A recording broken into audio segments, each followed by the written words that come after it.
On Homeland Security will come to order, and without objection, the chair may declare the committee in recess at any point. The purpose of this hearing is to receive testimony on President Biden and Secretary Mayorkas's open border policies and how they've advanced cartel crime in America. I now recognize myself for an opening statement. The southwest border is wide open, and the evidence is clear. More than 5.5 million encounters, more than 1.5 million known gotaways since FY21. Nearly 380,000 encounters of unaccompanied minors. A record number of fentanyl poisonings in the United States, largely driven by drugs flooding across our southwest border. The crisis is a direct result of DHS Secretary Alejandro Mayorkas's dereliction of duty. This committee's interim Phase 1 report is being published later today and makes all of this clear. Today's hearing and subsequent hearings will examine the costs and the consequences of these policies. Now, before I get to the subject of today's hearing, I want to briefly talk about some of those numbers because I'm sure we're in for a few days of some unjustified celebration about what they mean. Keep a few things in mind. Every number that you hear the other side of the aisle talking about is still a number far above crisis levels, even by the measure of President Obama's former DHS secretary. We're still averaging more than 3,000 Border Patrol apprehensions a day. Jay Johnson once said that 1,000 overwhelms the system and is a crisis. We're also seeing the number of inadmissible aliens arriving at the ports of entry continuing to skyrocket, jumping to more than 45,000 in June.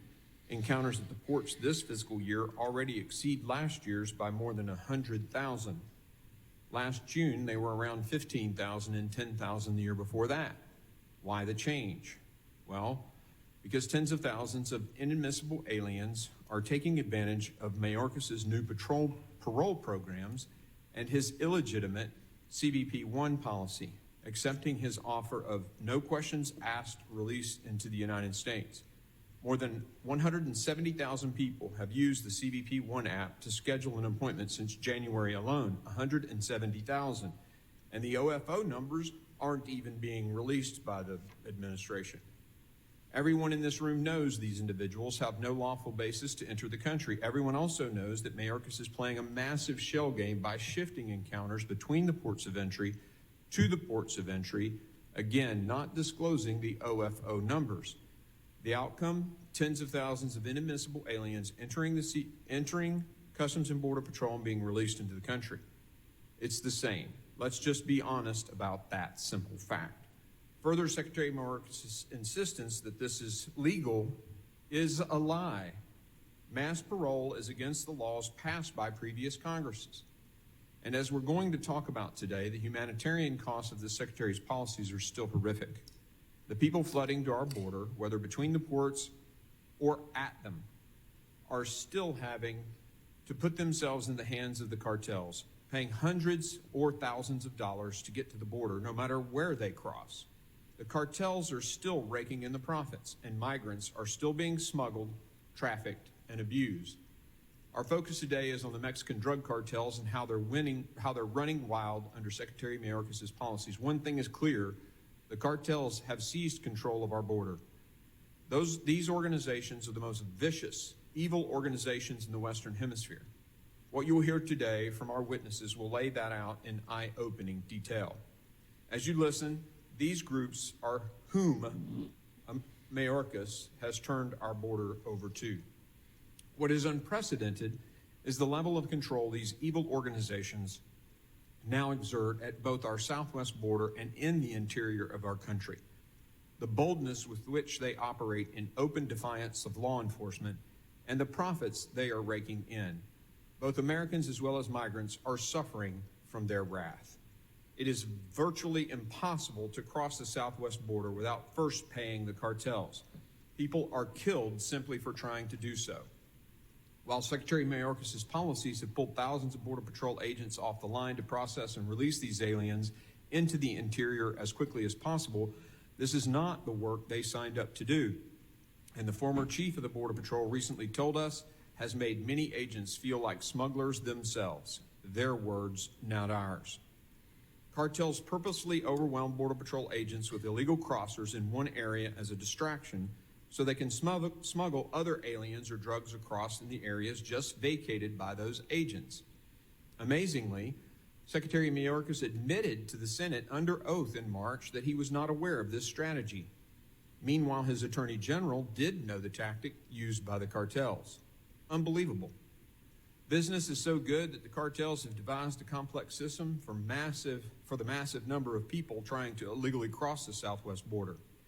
For instance, cartels use colored wristbands, as I'm showing here, to inventory those who are attempting to cross. Secretary Mayorkas told the Senate in the same hearing he was unfamiliar with these wristbands too. The violence and atrocities are not just being felt along the border. Our American communities throughout the country are suffering as well. A lot of the violence can often be traced back to the cartels because they often subcontract their mayhem to gangs that effectively function as the cartel's national distribution network. Per a recent New York Post headline, quote, Honduran migrants working for the Mexican cartels brazenly took over San Francisco's drug market thanks to lax policies, end quote. Another outlet reported in February that the cartels have started operating, quote, on a very large scale, end quote, in Montana, hundreds of miles from the border. Drugs and the violence associated with them are engulfing communities across our country, and it can all be tracked back to the cartels. The tidal wave of human smuggling and trafficking has led to an increased number of car crashes on our streets, putting law enforcement, innocent Americans, and the migrants themselves at risk. One sheriff told of us his department arrested 169 human smugglers in 21 and is on pace to arrest more than 900 this year. Another sheriff said his county deals with 3 to 4 chases per day involving groups of 20 people or more. The cartels are recruiting American teenagers to drive for them, implicating our youth in these horrendous crimes. Meanwhile, innocent Americans like Maria and Amelia Tambunga have been killed in crashes by those smuggling illegal aliens on our streets and highways. Transnational gangs like MS-13, whose motto is kill, rape, control, are also taking advantage. A senior Border Patrol agent has said that gang members attempt to evade arrest by exploiting the influx of migrants attempting to enter our country. These gangs work closely with the cartels to support operations on both sides of the border. According to ICE, 40% of MS-13 members they arrest arrived in the United States as unaccompanied alien children. MS-13 also forces women and girls into sex trafficking to make money for the gang. Cartels have made a record amount of money over the last 2 years. In 21 alone, the cartels made an estimated $13 billion just from human trafficking and smuggling. Then there's the fentanyl. It costs as little as 10 cents to produce a fake prescription pill laced with fentanyl, which can be sold for 10 to 30 bucks. 10 kilos of fentanyl is worth about $20 million, but only costs about $50,000 to produce. Every dollar the cartels rake in comes at the cost of an American life or livelihood. There were more than 109,000 drug deaths in 2022, 107,000 in 21 alone, many of them from fentanyl. And the cartels are continuing to push fentanyl into our country in record amounts, destroying our communities one family at a time. I'm sure we'll hear today the same tired talking points that, quote, most fentanyl is seized at our ports of entry, end quote. But a couple of things are worth noting. The majority of fentanyl that is seized has come through the ports of entry, but by definition, that's what's apprehended. Cartels know there is a higher risk of getting caught at the ports of entry because our border isn't secure.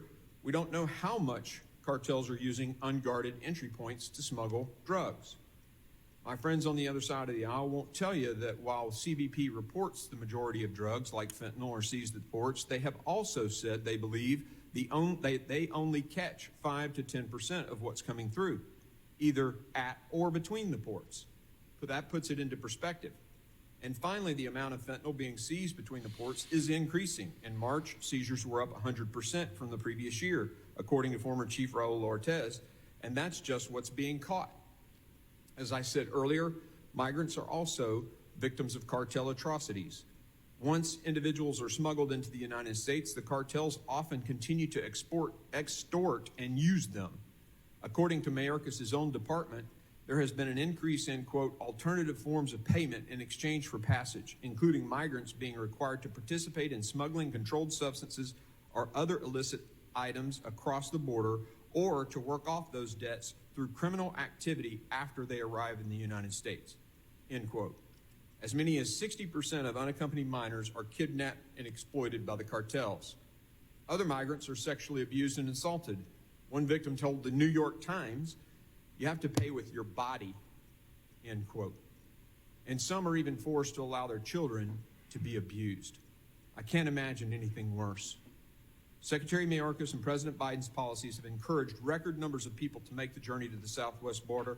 This has represented a historic business opportunity for the cartels, who make thousands of dollars on every person they smuggle into our country. Their business model continues to work because instead of enforcing the laws written by this body or removing or detaining those who have no valid claim to enter, Mayorkas' DHS is flashing the neon sign, "Open," by releasing millions of inadmissible aliens into the United States. Millions of people are willing to bet they'll win the lottery if they make it to the border under this administration's policies, and it's a winning bet. And the cartels are more than happy to assist. It's no wonder that a majority of Americans think the cartels now have more control of our border than the Biden administration. 61% of America, according to a poll last fall. With Border Patrol agents so overwhelmed by the historic flow of illegal immigration on Mayorkas' watch, the cartels have filled the vacuum. While Mayorkas has implemented his open borders agenda, his boss in the White House has utterly failed to put meaningful pressure on the Mexican government to fight back against the cartels and deal with the violence and corruption impacting not just Mexico, but our country as well. The United States is the most powerful nation in the world, and yet we do not control our own sovereign southwest border, according to Chief Ortiz.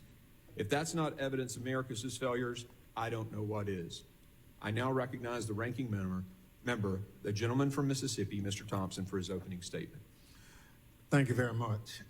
Mr. Chairman, in nearly 2 decades that I've served on this panel, a panel created in the wake of September 11, 2001 terrorist attack, I've seen this committee come together to address some of the most important homeland security issues facing our nation.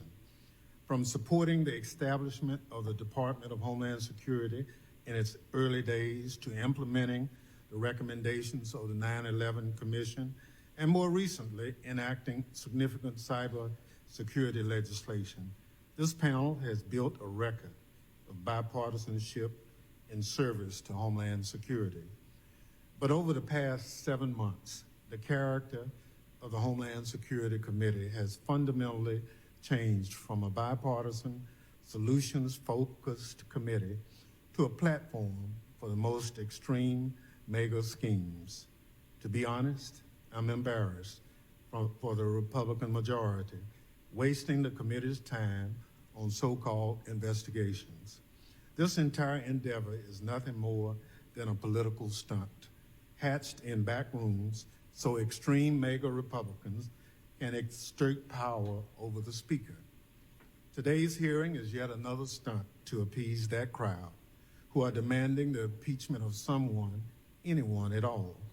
That same goes for the sham quote, unquote report we're hearing from the press that Republicans plan to release today. We've been given no time to review this document, much less offer any input. But if it's anything like the report Republicans released immediately before their last hearing, this one will be rife with errors and full of extreme mega rhetoric masquerading as fact. Meanwhile, the Republican majority is squandering the Homeland Security Committee's time and opportunity to deal with real work of our committee. In the 7 months since we took our oath from the 118th Congress, the Republican majority has proven itself to be uninterested in legislating and incapable of serious oversight. Instead of holding oversight hearings that would strengthen our nation's security and improve our Department of Homeland Security's authorities to carry out its complex mission, the majority is stuck in a southwest border Groundhog Day. The majority has held a variation of this hearing 9 times, but repeating the same hearing over and over again until extreme mega members get their way is not oversight. Dragging Border Patrol chiefs away from their job for politicizing interviews is not oversight. Don't get me wrong, addressing problems at America's border is a serious task, but oversight is about following the facts, not going on a fishing expedition when the facts don't fit an extreme mega narrative. The fact is that the administration plans to address the challenges at our southwest border and are working. Under Secretary Mayorkas' leadership, unlawful entries between ports of entry along the southwest border have plummeted since Title 42 was terminated on May 11th. The number of border encounters overall has plunged in that time. And between May 12 and June 2nd, DHS repatriated more than 38,400 non-citizens to more than 80 countries. The Biden administration has also taken unprecedented steps to combat the fentanyl crisis through a whole-of-government strategy focusing on disrupting the illicit fentanyl trade and traffickers' financial activities and addressing substance use here at home. Operational Sentinel, which Secretary Mayorkas stood up in April, has disrupted criminal networks and frozen TCO's financial assets. Operation Blue Lotus, established at ICE in June, has surged resources to ports of entry and interior facilities to combat fentanyl smuggling and break the fentanyl supply chain. Operation Artemis is leveraging intelligence to target precursor chemicals, pill pressers, and the movement of illicit fentanyl. And Operation Rolling Wave has surged inbound inspections at the southwest border, covering every sector.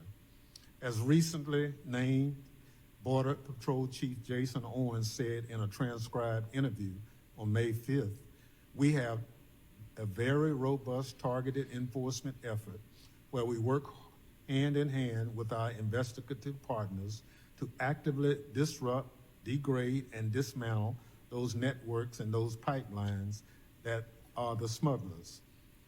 He went on to say, because we've got more detection capability, because we've more on the way, we've gotten the additional processing coordinators, we are in a better situation than we were in years past. President Biden's and Secretary Mayorkas' leadership and hard work has paid off. Our borders are not open, and those arriving outside lawful pathways are being sent home. The facts do not support the Republicans' case. You don't impeach the president or a cabinet secretary because you do not like their policies. And you surely do not impeach any officer of the United States just to placate the most extreme wing of a political party. It is time to move from this sham impeachment effort and do your duty as overseers and legislators. President Biden is fulfilling his duties. Secretary Mayorkas is doing his job. If the Republican majority doesn't like what they are doing or how they are doing it, they should get off their soapbox and work with Democrats to pass bipartisan border security and immigration legislation. Mr. Chairman, I yield back. Gentleman yields. Other members of the committee are reminded that opening statements may be submitted for the record. I am pleased to have a distinguished panel of witnesses before us today, and I ask that our witnesses please stand, raise their right hand. Do you solemnly swear that the testimony you will give before the Committee of Homeland Security of the United States House of Representatives will be the truth, the whole truth, and nothing but the truth? So help you God. Let the record reflect, please have a seat. Let the record reflect that the witnesses have answered in the affirmative. Thank you. I'd like